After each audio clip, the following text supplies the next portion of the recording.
Fourth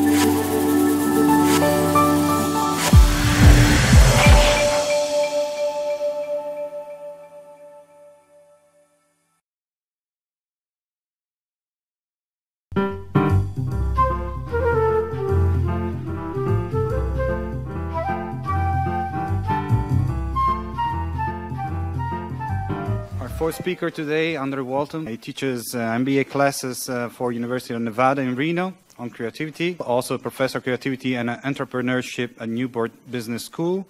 And he has his own method, which is dubbed as creative paths. Also a professional jazz flute player. So. I have always rather liked this phrase. It's to do with discovery, but I think it's equally applicable to creativity. That it consists of seeing what everybody has seen and thinking what nobody has thought before. I want to just make a slight adjustment from my perspective on the definition of creativity that we were presented with yesterday. And I'm going to say creativity occurs when people generate ideas that change their world. My granddaughter is now 5 years old, and I've been watching her grow up. Every day she has a thought that leads to an action which is a little bit different than before. In other words, every day she thinks something or generates an idea that changes her world. Now, to me, that is not a trivial function. That means everybody was creative. The process of growing up and learning becomes creative. It is inherently creative. I'm not saying we're all equally creative. Thus, when studying creativity, maybe we need to recognize it as a social phenomenon. First, understand that before we turn the microscope on individuals. Because over the last 100, 150 years that people have been studying creativity from the individually based perspective, we have really uncovered remarkably little. Things like we need to be motivated. Well, anybody eminent, whether they're creative or not, needs to get up in the morning. So really, the individual study of creativity, I don't believe, has been terribly successful. And maybe we will end up studying what suppresses creativity, why our 9-year-old suddenly becomes, or becomes in the course of socialization, not so creative.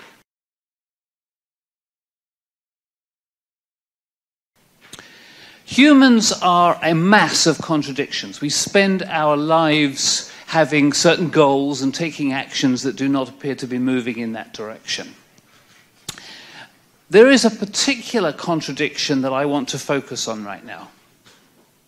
All human beings have a major need for connectedness with others. We need to be part of groups. Maybe you'll share with us a few of the groups that you belong to. Family, university, friends, hopefully. Okay. Would you share with us some of your groups?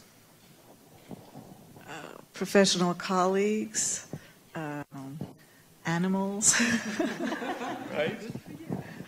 Thank you very much. That's the penalty for sitting in front, by the way. Okay, so we have family, we have work, we have friends, school, church, recreation, just a few, and I'm sure you can add at least 1,000 more.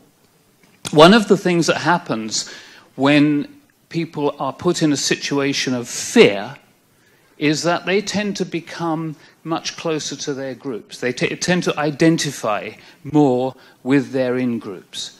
And after the terror of September 11, 2001, millions of US flags started to appear on people's porches, on their car antennae, and that was a clear indication that people were associating more closely with the group, their nation. Okay, so groups can be very, very small. They can be just 2 people, or in fact they can be millions of people, nearly all of whom we don't know. They can perhaps be the 2,000 friends that one of my students claims to have on Facebook. So these can all be our in-group. So when we're associating with our in-groups in any way whatever, it is our similarity with others that becomes important to us. That's the salient issue. And these are not trivial. I mean, our group memberships are absolutely vital. If you deprive people of their ability to have group memberships, they will not remain stable for very long. This is solitary confinement, probably one of the worst of all punishments that you can dole out to somebody. Maslow considered the importance of this group connection as second only to our need for food and water. In amongst this mass of contradictions, we have also got the need to be, and to be seen to be, unique, to have our own degree of novelty. The inability to demonstrate uniqueness also has negative consequences for well-being.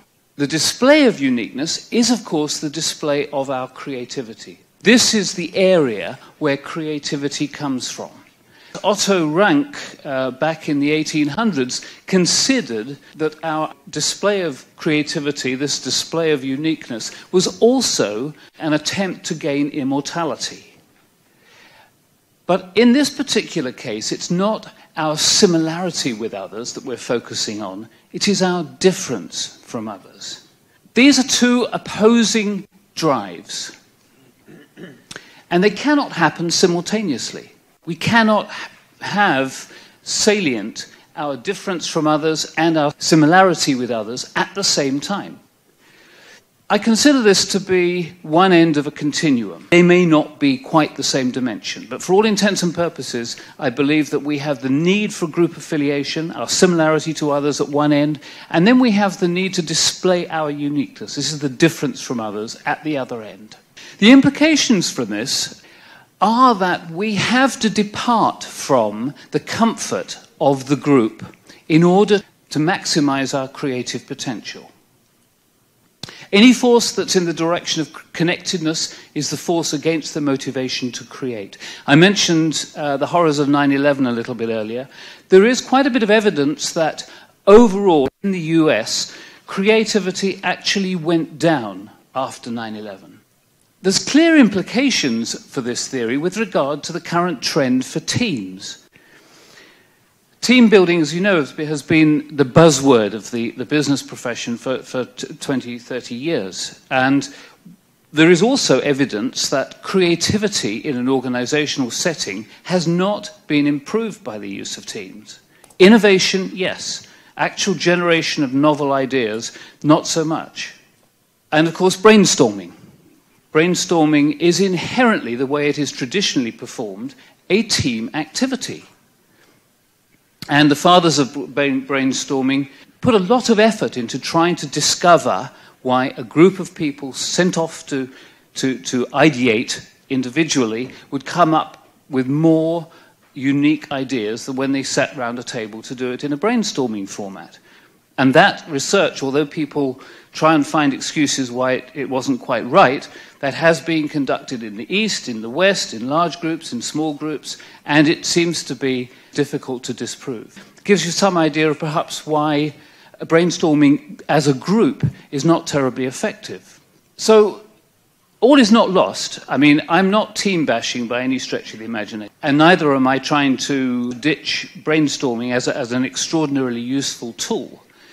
But what needs to happen, I think, is that within the notion of brainstorming or teamwork, there has to be space for individual activity. And now, when I conduct brainstorming sessions, the actual ideation portion of the brainstorming, I have people disappear in all different directions, not even in the same room as other people. So successful innovation requires both the space for individuality and the facility to cooperate as a team. Unfortunately, there really isn't any consensus with regard to creativity and innovation or inventiveness. There are all sorts of different ways in which these words are used. So in my book, creativity is the generation of a unique, novel idea.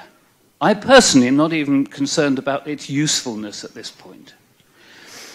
It's generated by a single individual. The germ is an individually based thing. The unique idea comes from somebody. So when everyone's sitting around a table with their own little ideas, somebody will say, yes, that's mine. By the time you get to the end of the process, you may not be able to identify who came up with the original germ, but that doesn't matter. We're not awarding prizes here. That germ came from an individual. And my belief is that that original germ will stand a better chance of being unique if it is generated by an individual in relative isolation. So innovation is what happens after that creative germ is born. And that's really where you need all the skills. And it may be an iterative process. There may be a lot of creativity in the development from the initial germ to the final result. At the bottom of the last slide, I put in requires skills such as interpersonal communication. Okay, that's something that I don't think is discussed in the world of creativity and innovation nearly enough. The world is replete with engineers with great ideas who are unable to discuss them in a convincing and fluid fashion in such that anybody listens to them. I used to be an engineer before a psychologist, by the way, so I have seen that in practice. I'm not going to discuss the studies in detail. Mark was kind enough to publish one of these relatively recently. In the studies, I vary a number of different factors. These are basically group organizational kind of settings. The ones I'm describing are experimental, although I have done some field work also. One of the things I vary is collectivist versus individualist norms within the groups. Because the principle is, if you have a group, an organization, the norms of which are individualist, in other words, the individual is expected to strive for their own personal benefit rather than the benefit of the group, the idea would be that you are then tempting people to the left-hand side of my continuum. In other words, you're not connecting them with the group, you're connecting them with their own personal interest. So I also varied threat. So one group was under threat, competitive threat. If they didn't get the job done, their company might not be there tomorrow, or not under competitive threat. I controlled for affect. In other words, I measured people's well-being in the course of all this. And I did analyze by gender for various reasons I won't bore you with just at the moment. What I found was that organizational norms do shape the level of creativity of individuals within that organization. So individualist organizations did produce a significantly higher degree of creativity than organizations that had a more collectivist approach. Positive affect is associated with positive creativity. This, in all my studies, this came through as a significant factor. So let's all be happy and we'll be more creative. An emphasis on individuality helps increase creative output in general, despite the overall organizational norm. Under competitive threat, the salience of the problem solution to survival may be critical. This is a little bit to one side of what I'm talking about, but basically, if your organization is under threat and people are aware that what they're doing might mitigate that threat, in other words, they're totally aware what they're working on might help the company survive, then they will be more creative. If, however, you give them a problem that is nothing to do, or you don't tell them that it's anything to do with the survival of the organization, then the threat will suppress the creativity. They will be less creative. So there are several models that I also won't bore you with as to what might potentially happen to creativity under threat. But that's what I found happened in practice. So basically, if you're really struggling and you need people to be creative for the survival of the company, you need to let them know that. Further thoughts, I mentioned this very briefly before. I have people come together for the problem identification.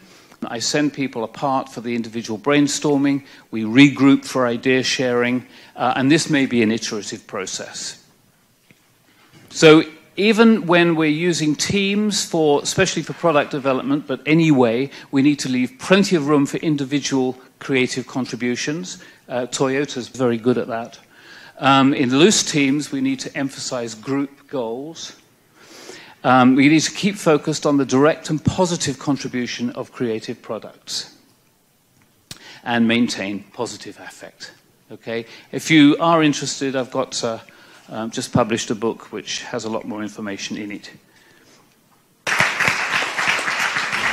Thank you, Andrew.